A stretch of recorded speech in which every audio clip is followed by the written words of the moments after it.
are getting closer to the 2025 college football season. So I thought it would be a great time to look at the Big Ten and Big Ten quarterbacks specifically. It's the most important position in the most complex American sport. So, where do these quarterbacks stack up? Last year, it was an interesting year for quarterbacks in the conference. You had Dylan Gabriel at Oregon, Will Howard at Ohio State. Michigan struggled to replace J.J. McCarthy. And then you had Drew Aller, who is the top returning quarterback in the conference from Penn State. And there's a few other good returning ones. And there's a few incoming transfers, a few first year starters. Really an interesting crop of talent. And I think we've seen kind of where the top 18 is, where each team's starter, I guess, should be at least by the end of the year. I'll get into it a little bit. There might be some teams that start in a different direction, but let's get into it. So, right off the bat, I think it's really hard to say that anyone other than Drew Aller is the best quarterback in this conference heading into the year. He has 2 years of starting experience at Penn State. I'm not ready to call him elite just yet, but I wouldn't surprise me if he had an elite year, and it wouldn't surprise me if he worked his way into first round NFL draft pick discussions next spring. He has all the pieces around him. It's make or break year for Penn State. This is the time for them to truly take the next step from being a top tier Big Ten team to a true national title contender. I think they did that last year, but people are still waiting to see them, I guess, beat Ohio State or pick up that huge win. Um, they didn't really get that last year, so but I think all are above and all is clearly the best quarterback in this conference heading into the year. I like some other QB's talent, but they don't have the production. So kind of I'll talk about it more in this list, but it's you do have to give production the benefit of the doubt at the end of the day. And Aller has talent, production, 2 years of production, returns, great situation. There's no other quarterback with all of those traits combined, so he's clearly above in that top tier for me. In the second tier, I'm going to start with Dante Moore from Oregon. A lot of people would disagree with this, not think he's the second best quarterback in the conference, but I do. He began his career at UCLA, five-star recruit committed to Chip Kelly. Chip Kelly leaves, goes to Ohio State. Dante Moore transfers to Oregon, sits behind Dylan Gabriel last year, and now he has a great situation. Oregon has done a great job with transfer QBs each of the last 2 years with Bo Nix 2 years ago and Dylan Gabriel last year. I think Dante Moore is going to pick up right where they left off. Five-star talent, struggled at UCLA, but the pieces around him were weird that year, and it wasn't a great situation for a true freshman quarterback to come into. I think he ends the year in the great starters tier, but he just doesn't have the production for me to put him there yet. But I do think he's the second best quarterback in the conference. So, at number two, in a similar situation, didn't get there the same way. I have Julian Sayin from Ohio State, former five-star quarterback, sat behind Will Howard last year, beat out Devin Brown for that number two spot. Hasn't officially been named the starter, but I fully expect him to be. It's really hard to put an Ohio State quarterback much lower than this because he's going to have unbelievable weapons. He's throwing, in my opinion, the best player in college football, Jeremiah Smith. That makes anyone's job incredibly easier. I am not as high as on him as some people, but the pieces around him, it's just hard to think that he's not going to have a successful year.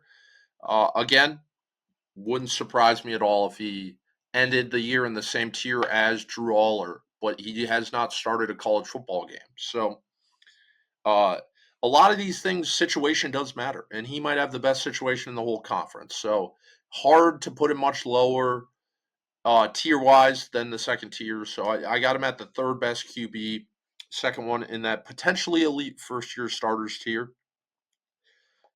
Next one might be my favorite quarterback in the conference, Damon Williams Jr. from Washington. Uh, if you want to watch some good film and a fun football game, last year's Sun Bowl versus Louisville was unbelievable. Williams had over 450 yards of total offense, 4 total touchdowns. He showed his running ability, dual threat, great passing. And I think under Jed Fish heading into year two, he is the most underrated quarterback in the conference and might be the best quarterback that you'd ever heard of. Um, Washington might be my sleeper team. I talked about him a little in the last video, ranking the teams, but I think he could have a breakout year in his first year as the full-time starter, and I think everyone's going to know his name by the end of 2025. So after that, I have one more player in this tier, and that's Bryce Underwood. I It's hard to trust a true freshman to step in day one and be too productive, but he had a massive NIL deal from Michigan to land in Ann Arbor. Solid pieces around him. I don't love the pieces around as it pertains to pass catchers and running backs at Michigan. But he's a super talented player, and I think he's clearly behind the three players in front of him. I almost wanted to put him in his own tier. I'm a little skeptical for him being a great starter year one, but he's the level of talent that I think warrants him in this tier. And the next one, and before I move on, he is one guy who he could take a while to start. I don't know if they're going to want to throw him into the Wolves right away, week one. But will be interesting situation to monitor with the Wolverines. Next tier, I have UCLA quarterback Nico Amaliava. Very talked about man in the college football world. Kind of demanded a exit from Tennessee, essentially. Um, Said he wanted more money. Tennessee said, no way, Jose. And they moved on from him. And then Nico headed west to UCLA, where he'll play for Deshaun Foster. A lot of people are saying, man, Nico stinks. Nico stinks. He doesn't stink. He's not worth the $5 million he was asking or whatever it was. He's still a really talented quarterback. He had a solid year last year. He wasn't great by any means, but he's better than a lot of other guys on this list. And it wouldn't surprise me if he had a sneaky good year at UCLA. And UCLA went 6-6, 7-5, maybe pulled off a big upset, and then he comes back for one more year and maybe a little more hype next year. He does have a long way to go to rebuild, I guess, his image a little bit, but I still think he's pretty good. It's just a lot of baggage to put him in the tier above. And then another guy in a similar situation is Dylan Raiola from Nebraska, former five-star QB. Everyone loves hyping up Nebraska. Raiola, super talented, but he spends 90% of his, almost 100% of his camera time, play time, just emulating Patrick Mahomes. There were moments where he looked really good last year, but he did have 13 touchdowns and 11 picks.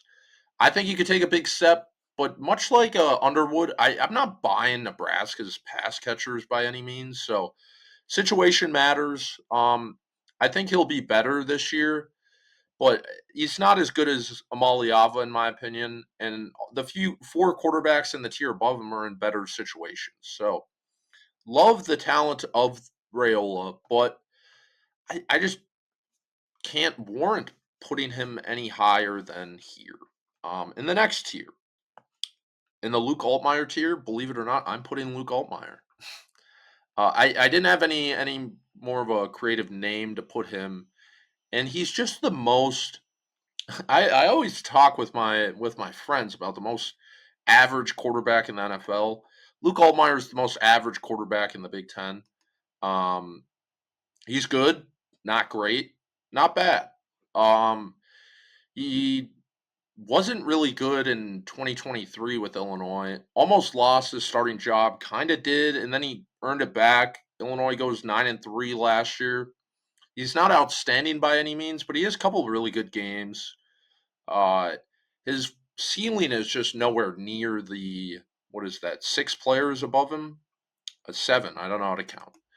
And but his floor, I think, is a lot higher than the other players I'm going to mention. I don't think he'll make many mistakes for Illinois. He has a lot of experience starting, and he's not in as great of a situation as the second tier guys. So he's just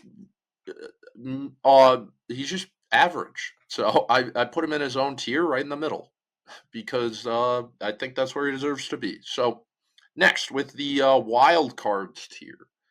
These are guys that I really don't know how good they're going to be, but I could talk myself into it. Starting with Jaden Maeva from USC.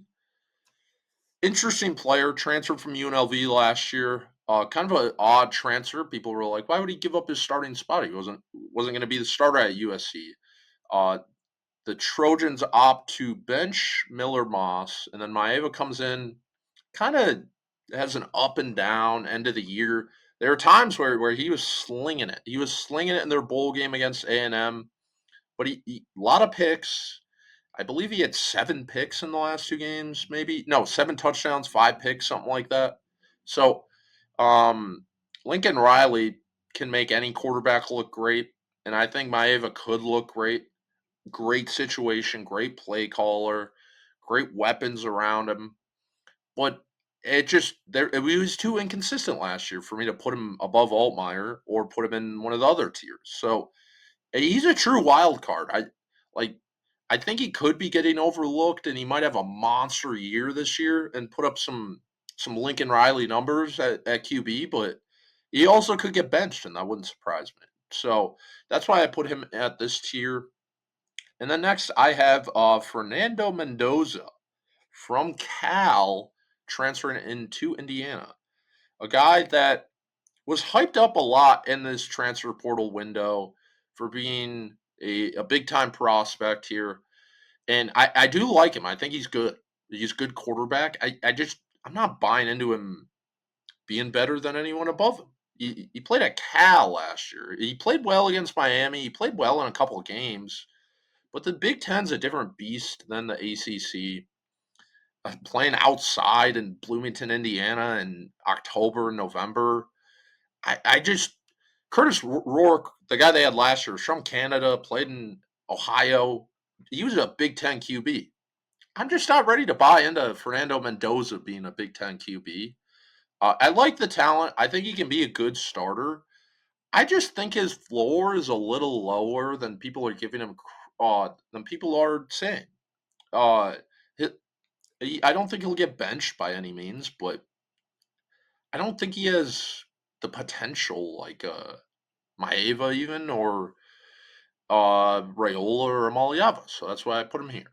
So next, a guy that I really like, Mark Gronowski from South Dakota State, transferring into Iowa. I, I hate to admit it, but I love this fit for Iowa. Might be the best QB they've had since I don't know Nate Stanley, C.J. Beathard. I forgot the order of those two, but those two weren't horrible. And I think Gronowski is an Iowa QB, Midwest guy. For the reason I said that Mendoza, I'd be like, I don't know if he's a Big Ten guy. Gronowski's a Big Ten guy. He was great at South Dakota State.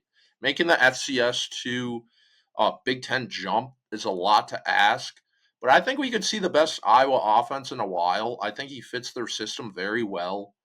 And I just pure fit wise, he might be my favorite fit for any transfer portal QB in this heading into the season. So I don't know if he has as high of a ceiling as a Mendoza or a Maeva, so that's why I put him behind him or put him behind them. But still a wild card because I think people could be like, "Whoa, Iowa's kind of got a nice offense," and if they do, I think it's because of Gronowski. So the next tier is the meh tier. These are guys that have started multiple games at the college level, at the high college level, but I'm still like, I don't know. They're good, maybe. Uh, don't really have super high potential, but they have more experience than the unknown first year starters tier. So, but I'm not really like they're not moving the needle for me. And start of that tier is Aiden Childs from Michigan State, a guy last year who was really hyped up. Followed Jonathan Smith from Oregon State, and I'm just kind of like, eh. He's the one guy on this list or on this tier that might be able to jump into the wild card tier, but I don't know. I still just don't see it. I don't see it with Michigan State either. They just scream like 5-7 or 6-6 to me. Maybe 7-5 if all the balls bounce correctly. And I think a lot of that is because of Childs. I'm just he's got a little dual threat in him. Not super accurate. Doesn't have like a rocket arm. He's kind of fun, but it just like I don't know. There's just whenever I watch him play, I'm like, this guy's supposed to be hyped up. I don't know. I just don't really see it. Uh, a lot of people are higher on him than me, so that's kind of why I put him up here because I don't know. Sometimes I'm wrong. So if a lot of people think he's pretty good, I think he's the best in this tier, but I don't know. I could be talked in another direction. Next, I have Ethan Kaliakmanis from Rutgers, a guy that Gophers fans are familiar with. Played really solid near the end of last season. Rutgers still bought into him now. Want him to be their guy. He now has 2 full years of starting in the Big Ten, but again, he's pretty inaccurate. Not a great dual threat. He's not going to throw for 400 yards in a game. Um, but he has experience, and that matters in college football.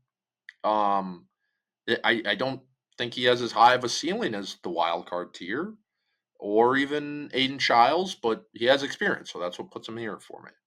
And then next, maybe the truly most underrated player on this whole list, Preston Stone, who was great at SMU in 2023, was their projected starter heading into 2024, and then he quickly got beat out by Kevin Jennings, who's a great QB. Nothing wrong with getting beat out by a great QB. And then he transfers to Northwestern. I really like the talent there. I like the fit too. Underrated pickup. Um, but it's Northwestern, and he doesn't have Rhett Lashley calling his plays anymore. Northwestern, I believe, our colleague Will Raggett, a Northwestern alumni, he said that the Wildcats have not had a 2,000-yard passer since 2019. I think Stone will beat that. I think he's their best quarterback they've had since Clayton Thorson, probably, and might be what's able to get Northwestern into a bowl game. But it's a tough situation for him, and he could be a good quarterback, but he has bottom tier situation experience, which puts him above the guys in the bottom tier, but tough situation. And I like the pickup for Northwestern, but I just don't know if they have any other weapons around him. Last guy in this tier, Billy Edwards Jr. I wanted to put him in the last tier. I'm not buying anything. This Wisconsin can do better than Billy Edwards Jr. A baffling transfer portal pickup for them. He was a okay quarterback at Maryland. I, They can't do better than that. Preston Stone is better than Billy Edwards Jr. And Ethan Kaliakmanis is better than Billy Edwards Jr. So I don't get how that was Wisconsin's solution this offseason. Still makes no sense to me. I wanted to put him in the last year. I genuinely think Drake Lindsey will have a better year than him, but I put him in the tier above just because he has experience starting. Um, and I might even put him last in the entire Big Ten, to be completely honest with you. I kind of like heading into the next year now, Drake Lindsey, he has potential. He has unknown.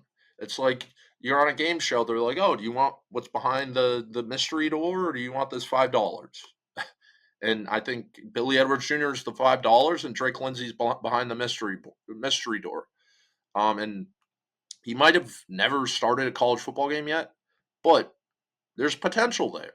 And I think we kind of already know what Billy Edwards is. So um, I think Lindsey can totally maybe wind up in, I guess, the wild card tier, Luke Altmyer situation in the middle of this group. If Lindsey's better than Childs, Ethan, and he's kind of in that Mendoza Gronowski tier by the end of the year, I'm not going to be like, whoa, I didn't see that coming.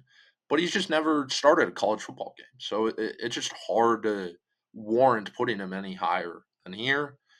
Next, Malik Washington from Maryland, 4-star true freshman. Maryland's gotten pretty solid quarterback play since Talia Tungavailoa graduated.